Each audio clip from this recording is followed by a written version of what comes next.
मैं ये पूछना चाहूँगी कि जो वर्तमान परिस्थिति है, हम हिंदी साहित्य की अगर बात करें, ज़्यादातर साहित्य धारा में हम लोग हिंदी को ज़्यादा छूते हैं क्योंकि हिंदी का एक मास ऑडियंस है, वो सुनना भी चाहते हैं लोग। जी, बिल्कुल। तो हिंदी साहित्य का जो आज की स्थिति है, वर्तमान स्थिति है, आप उसको कैसे देखते हैं? जैसे आपने कहा कि आप जिस कॉलेज में पढ़ती थी, उसमें हिंदी का पुरज़ोर विरोध किया जाता था, फिर भी आपने मतलब हिंदी को चुना।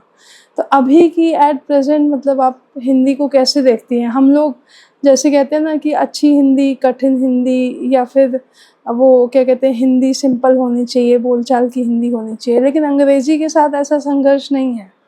हिंदी के साथ ही क्यों ऐसा है कि लोग बोलते हैं कि अच्छी हिंदी, शुद्ध हिंदी कठिन है, आप बोलचाल की हिंदी में ही लिखिए। ये मुझे थोड़ा-सा ये जो लगता है, ये मेरे लिए थोड़ा-सा, मुझे हमेशा इससे आपत्ति है कि भाषा भाषा होती है, अच्छी हिंदी और बुरी हिंदी या सिंपल हिंदी कुछ नहीं होता है। हिंदी के अपने अगर आप और आगे हिंदी पढ़ें तो बहुत अच्छे शब्द आते हैं, वो कठिन नहीं होते हैं, पर वो सुनने में भी इतने अच्छे होते हैं कि और मन करता है कि और शब्दों को खंगाला जाए, खोजा जाए कि और हिंदी जो है वो बेहतर वे में लिखी जाए। तो हमने क्या किया कि अभी की परिस्थिति में हमने शायद अच्छी हिंदी छोड़ दी है। तो आप कितना सहमत हैं? आप इस पे क्या आपका ओपिनियन है? क्या कहेंगे आप? सुरभि, आपने जितनी बातें कही सब बिल्कुल सही हैं, जिसे कहते हैं शब्दश सही है। क्योंकि हमने मैं ऐसा नहीं कहूँगी कि हमने हिंदी अच्छी बोलनी छोड़ दी। दरअसल क्या है, आज के एक आपने कई प्रश्न किए। सबसे पहला प्रश्न तो ये है कि हिंदी आपके पास नहीं थी, फिर आपने कैसे पकड़ी?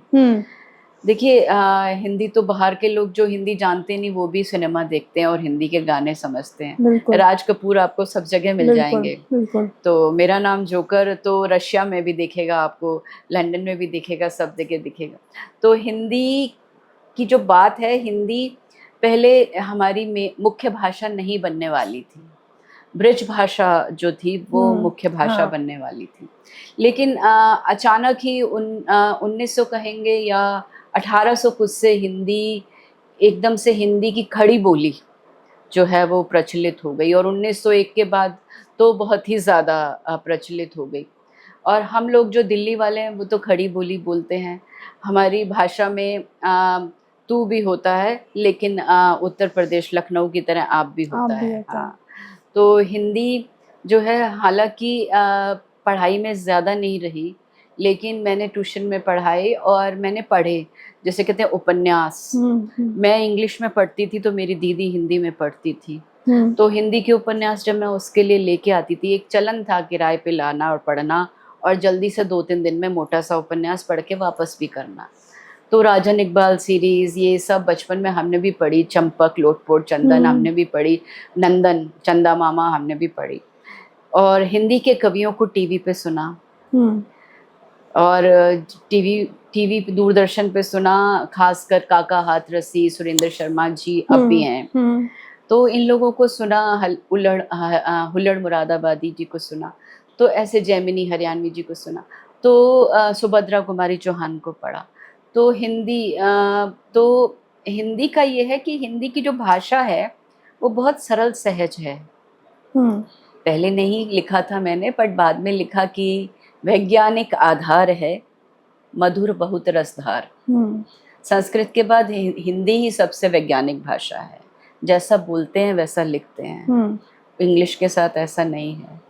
वैज्ञानिक आधार है, मधुर बहुत रसधार, तुलसी सूर कबीर ने रच डाला संसार। रच डाला संसार की दुनिया अब तक बाँचे, ढाल रहे मन भाव लिए हिंदी के सांचे। तो हिंदी के सांचे में हम जो हैं हिंदुस्तानी लोग हैं, हिंदी में सोचते हैं, हिंदी में ही सपने देखते हैं, हिंदी में ही गुस्सा करते हैं। हिंदी ही प्यार की भाषा है। तो हिंदी तो हमारे अंदर रची बसी है।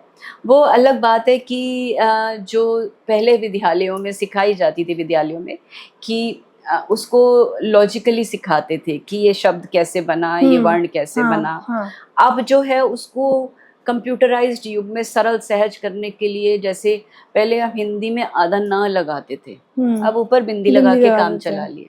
अब आप बिंदी आप जानते हैं कि कभी म के लिए होती है, कभी न के लिए होती है, कभी अंग के लिए होती है ना। तो बिंदी पहले सिखाते थे, अब नहीं सिखाते। हाँ। अब बिंदी लगा दी, चांद बिंदु हटा ही दिया है, चांद बिंदु तो हट गया, हट मीडिया गया। में तो बिल्कुल ही तो हट ये गया। जो सरलीकरण हो रहा है, ये भाषा को थोड़ा खराब कर रहा है। हाँ। ये भाषा को खराब कर रहा है। भाषा का जो एक उद्गम है, जो जिस उद्गम से हमने जिस भाषा को पढ़ा, जैसे प फ ब भ म, तो अगर उस वर्ग में आपकी बिंदी आती है तो उसका अर्थ होता है अदम, और त थ द ध न के बाद की अगर वर्ग में बिंदी आती है तो उसका अर्थ होता है न। जैसे चांद में, चंद में, मंद में, है ना, ऐसे प फ ब भ में पंख में। और इस तरह से जब हम बात करते हैं संबंध में बिंदी आएगी तो वो कभी ना के लिए, कभी माँ के लिए। तो वो जो हमें अच्छे से सिखाया जाता था, ये सिर्फ हिंदी के साथ ही नहीं है, ये इंग्लिश के साथ भी हो रहा है। हाँ, क्योंकि वो जो रूल्स थे, वो जो नियम थे जिससे हम सीखते थे, वो कम होते जा रहे हैं, सरलीकरण होता जा रहा है। सरलीकरण से क्या है, भाषा उपयोग में तो अच्छी हो गई, इजी हो गई, बोलने के लिए आसान हो गई, लेकिन उसकी जो सौंदर्य है वो खत्म हो गया। हाँ, और उसकी कहीं ना कहीं वैल्यू भी शायद खत्म हो रही है, वैल्यू डेप्रिशिएट होती है। इसीलिए जो लोग शुद्ध हिंदी में, विशुद्ध हिंदी में लिखते हैं, उनको ये जो जिसे कहते हैं ना बोलचाल की भाषा भाती नहीं है। और लेकिन ये बात भी है कि अगर आप जन भाषा में बोल लिख रहे हैं तो वो प्रचलित ज़्यादा होगा, वो ज़्यादा लोगों तक पहुँचेगा, जिसे कहते हैं मास ऑडियंस तक पहुँचेगा। लेकिन अगर आप क्लिष्ट हिंदी में लिख रहे हैं तो जिसको पढ़ने और समझने के लिए या तो आपको एक गुरु की ज़रूरत होती है, अध्यापक की ज़रूरत होती है, या फिर आपको एक डिक्शनरी की, जो शब्दकोश की ज़रूरत होती है। तो वो थोड़ा सा उसका जो जैसे कहते हैं आनंद थोड़ा कम हो जाता है, फिर आपको कोई चाहिए होता है। तो अगर आप सरल भाषा में, जन भाषा में लिख रहे हैं, मैं रोमन नहीं कह रही हूँ, मैं हिंदी को बिगाड़ा हुआ नहीं कह रही हूँ, लेकिन सरल भाषा। अब जैसे ब्रेड है, ब्रेड इंग्लिश का जिसका भी शब्द है वो हमारी भाषा में, तो अब क्या ज़रूरत है उसके लिए एक हिंदी शब्द ढूंढने की। हाँ, ठीक है। हाँ, एक ट्रेन है, रेल है, हमारी भाषा में मिल गए हैं, अब उसके लिए लौह पद गामिनी बोलने की क्या जरूरत ना। तो ऐसे ही कंप्यूटर है, कंप्यूटर आम भाषा में इस्तेमाल होना शुरू हो गया है, लेकिन अगर उसके लिए हम एक जो है साइंटिफिक हिंदी शब्द, वैज्ञानिक हिंदी शब्द निकले तो वो बोलने में मुश्किल हो जाएगा। तो मुश्किल करना हमारा ध्येय नहीं है, आसान करना ध्येय है, लेकिन आसान करने में शब्द को बिगाड़ना नहीं है। कुछ शब्द जो हमारे चलन में आ गए हैं, जो हिंदी तो ऐसी है जो सब जगह से अच्छा लेके अपने में अब्जॉर्ब कर लेती है, संचय कर लेती है, फिर उसे अपने में ढाल के प्रस्तुत करती है।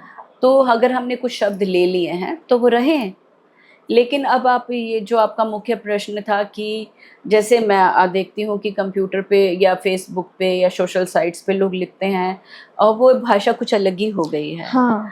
वो भाषा विकृत हो गई है, लेकिन तब भी वो ये है कि हिंदी लोगों तक उस भाषा के, उसको रोमन कहने लग गए हैं अब, कि हिंदी जो है अंग्रेजी अल्फ़ाबेट से लिखी जा रही है, या जो जिसे कहते हैं ईमेल की भाषा बन गई है। तो उसको हमें देखना पड़ेगा, थोड़ा चेक करना पड़ेगा, थोड़ा उस पर एक जिसे कहते हैं ना एक नियम लागू करना पड़ेगा कि कम से कम आप जो स्कूल में लिख पढ़ रहे हो, अपनी पढ़ाई में पढ़ रहे हो, वहाँ विशुद्ध लिखो। ये ना हो आप जो कंप्यूटर पे अपने फ्रेंड से बात करने के लिए लिख रहे हैं, YOU की जगह यू लिख दिया, और तुम आपसे हट के तू पे आ गए। वो तू आपसी संबंधों के लिए अच्छा है, लेकिन और उसमें गाली गलौच नहीं होना चाहिए। जो आजकल हमारे नेट के कार्यक्रम आ गए हैं जो इंटरनेट पे, वो भाषा बहुत खराब कर रहे हैं, बिना गालियों के बात नहीं करते हैं। तो वो हमें थोड़ा उस पे एक जिसे कहते हैं ना कंट्रोल रखना पड़ेगा, एक अनुशासन रखना पड़ेगा, दंड रखना पड़ेगा।